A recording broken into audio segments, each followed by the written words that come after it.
Welcome to this meeting of Talking About Socialism from a Marxist point of view. On Monday, the 15th of April, we had a very good introduction and discussion on the current climate crisis and how socialists, communists should respond. That discussion was introduced and responded to by Will McMahon, who's one of the organizers of Talking About Socialism. Unfortunately, the video recording did not work, but Will has agreed to represent his introduction.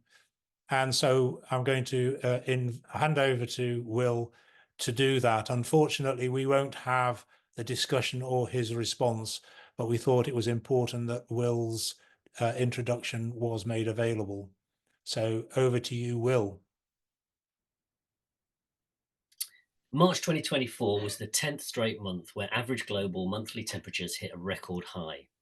Climate scientists are now considering whether there has been an unexpected acceleration in the rise of global temperatures. The latest climate science shows that due to ice melt, it's now inevitable that global sea levels will rise at least 1 metre by 2100 and a metre or more for the next 4 centuries. On Wednesday, 10th of April, floods engulfed cities and towns across Russia and Kazakhstan after Europe's third longest river, the Ural, burst its banks. This forced 100,000 people plus to evacuate and swamping parts of the Russian city of Orenburg. The human experience of the climate crisis is global. There is not a continent or a country that is untouched by it. The response to the climate crisis has to be necessarily global. But we face some problems. The very size of the crisis can be immobilizing, as an individual can ask themselves, what can I do? And I'm going to touch on this a bit later. Also, there is at present no form of global governance available to organize the type of coherent response to mitigate and then reverse the impact of the climate crisis. This was highlighted at COP28, where Ahmed Al-Jaber, the head of the Abu Dhabi National Oil Company, was appointed as the first CEO to chair a COP.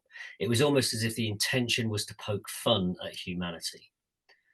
The fundamental bottom line is that for capitalist countries and companies to survive, they need to accumulate capital, make profits grow so they can continue to compete. And for this, they need more and more of the Earth's resources. That's how the global capitalist system works. Now, this is not about bad people doing bad things, although there are some bad people doing bad things. This is about an economic system that needs a certain kind of growth in order to survive. In the last 300 years, it has conquered 99% of the global economy with devastating consequences.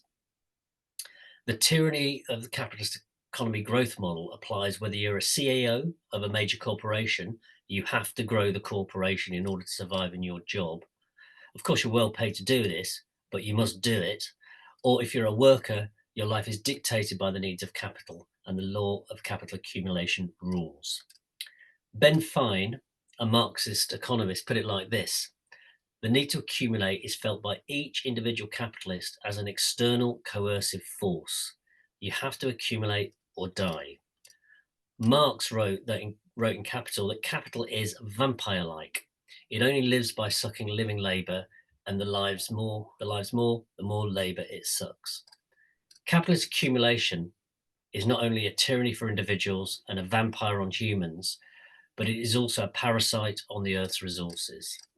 It is hollowing out the Earth's resources and producing environmental outcomes that are slowly but surely destroying the planet's ecology, with the devastating implication that it will eventually kill the host because it is simply incapable of not accumulating. The description given of the Terminator from the dialogue of the film of the same name is very apposite for capitalist accumulation. Quotes: it can't be bargained with, it can't be reasoned with, it doesn't feel pity, it doesn't feel remorse or fear, and it will absolutely not stop. Unless, that is, a global force emerges that can stop capital accumulation.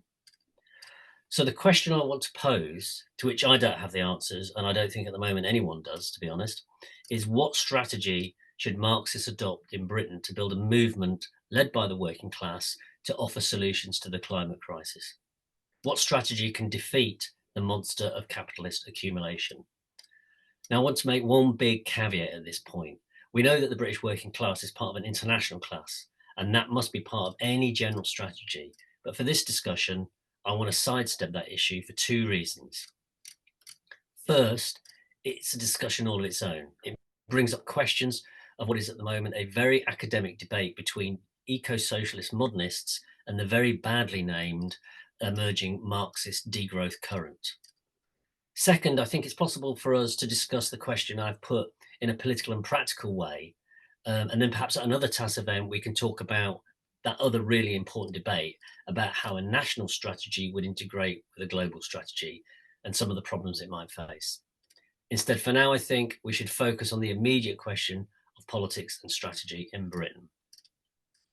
For me, for a movement to be successful, it has to offer three things. First, a developing alternative vision of how things could be done differently by a working class government. Second, a strategy that leads to the building of a movement that will deliver a workers' government. And third, a series of campaign demands that make sense to the working class and on which individuals, communities, and labour movement organisations can act. And this helps answer the question, what can I do as an individual? The answer being act collectively in your community and in your union. In doing what needs to be done collectively can lead to a conclusion that a workers' government is necessary because there is an alternative vision of what is possible. Now, of course, all of this is easier said than done, and we're struggling to do any of it, but do it we must, because if we don't pose a socialist solution to this crisis, the field is left open to the ruling class to propose theirs. For me, the strategy would be needed to be based on three key principles. The first is that tackling the climate crisis is not about individual solutions and individualized consumption patterns. It's a structural problem that requires structural solutions from community, national, and international levels. It's not about recycling or driving a car or buying too much as individuals or eating meat. That is a sleight of hand performed by capitalism that points away from the core of the problem. That's not to say that people who should not recycle, shouldn't use public transport where possible, shouldn't waste energy, shouldn't eat less meat, but these are individualized household actions. They are really besides the point. So we need to think about campaigning messages that attacks the idea that there are individual solutions to the climate crisis and point people to collective solutions, including collective solutions in their community that socialize resources where possible. The second principle is that solutions to the climate crisis can and necessarily must be based upon improving the quality of life and living standards of the working class. And now it's not a question of counterposing raising working class living standards to the climate crisis, but actually understanding of how they are both necessarily part of the same solution. They need each other. Since at least 1979, the working class has experienced a prolonged period of capitalist austerity combined with marketisation of basic needs, for example, housing, heating, transport and health. And this has been fundamentally undermining living standards and quality of life. Over 20 million adults and children are living in poverty in Britain, with 28% of adults reporting missing meals. Above them, 20 million more are just about managing. In the same period, it has become self-evident that organising and planning consumption to reduce the impact of humanity on the environment is not a would-like to have, but it's a must-have if humanity is to have any reasonable chance of survival. And I say that because we are living in a laboratory. Many dramatic things are happening with climate change, and we have no idea where it's going to end, and it might end quite badly. So a democratic and collectively organised solution is not a sleight of hand similar to the focus on individual consumption by the ruling class, but a necessity for ecological and human survival. It poses the different forms of consumption and growth, which focuses on production for collective need rather than for profit. So, for example, how housing, heating, transport and health are produced and are used are key both to raising living standards and to reducing humanity's impact on the environment of which it's part. This is counterposed to the anarchy of capitalism that is impoverishing the working class while producing huge amounts of commodities that are not based on human needs and will help destroy the planet. These are different production priorities, and they also pose the question of which class rules, one that produces for social need or one that produces for profit. This leads me to my third principle, which is the campaign strategy needs to focus on the source of the problem, the accumulation of capital and capitalism. This means shifting the focus of climate campaigning from individual responsibility to challenging capitalist accumulation. Any campaign that appears to blame working class people individually, such as sitting in the roads to stop cars or sitting on the roof of underground trains during the morning rush hour, are not only besides the point, but are also massively counterproductive and a gift to the ruling class.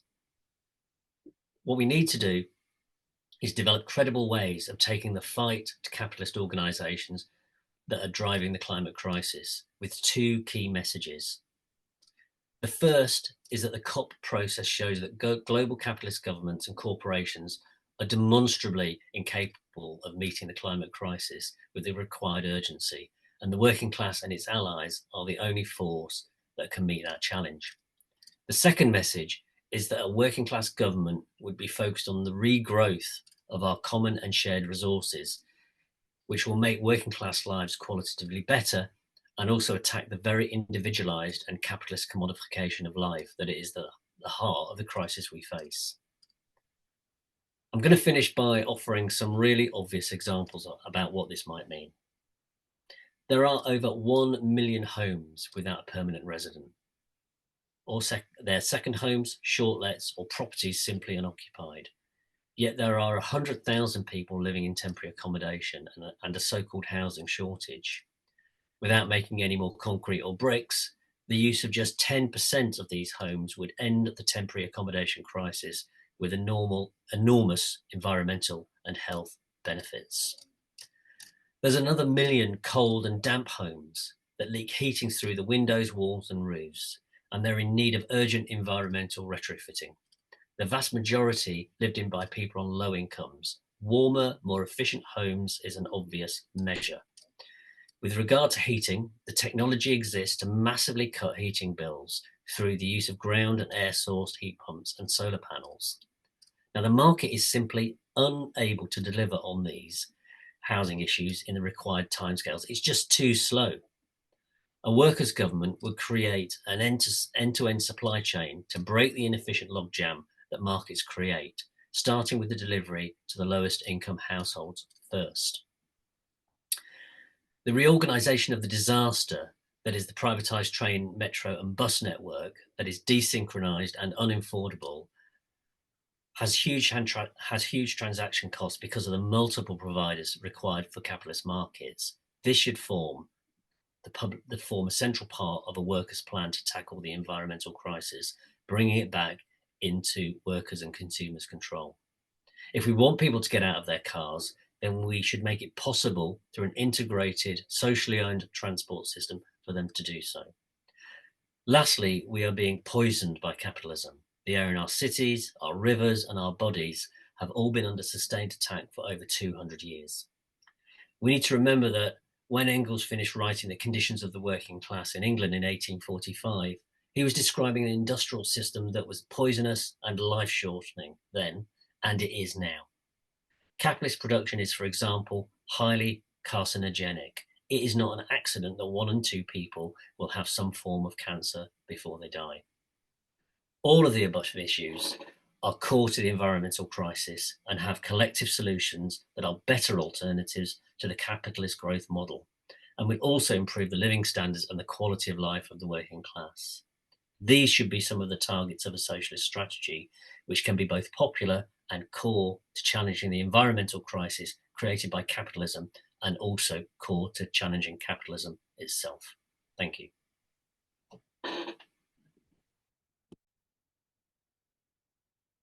Thanks very much, Will, for that very focused and informative introduction. If you have enjoyed Will's talk and the ideas that inform it, please can I encourage you to visit other YouTube videos. I think this is the 28th or the 29th. We've been going for just over a year. And also visit our website, talkingabout.socialism.org. There's a form on there where you can contact us and get more information. We have these discussions every fortnight. The next one is on the 29th of April with Toby Abs, who lives in Italy, is going to be introducing a discussion on the state of politics in Italy at the current time, at the current moment. That will be focusing on the Maloney government, the crisis amongst the left, and how to respond. So please come along to that meeting and the meetings that follow thereafter. Thanks very much.